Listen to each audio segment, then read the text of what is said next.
I am the Tofu Golem. Please enjoy the video.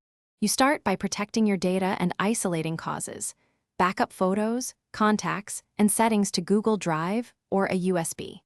Once done, force restart the phone and immediately boot into safe mode to temporarily disable third-party apps. This tells you whether an app triggers the system UI crash.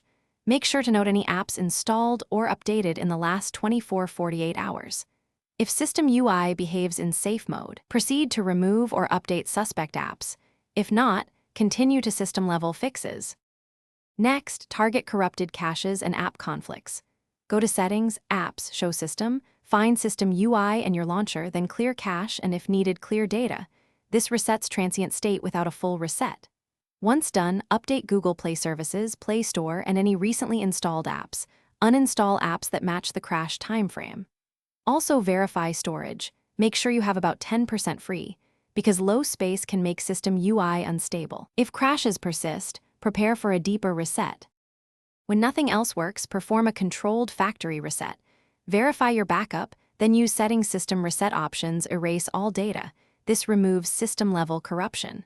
Alternatively, reboot into recovery mode and wipe the cache partition first to avoid full data loss. After the reset, restore only essential data, update the system and core apps, and test system UI before reinstalling everything. If issues continue, one key troubleshooting tip: try a different firmware or reflash the stock.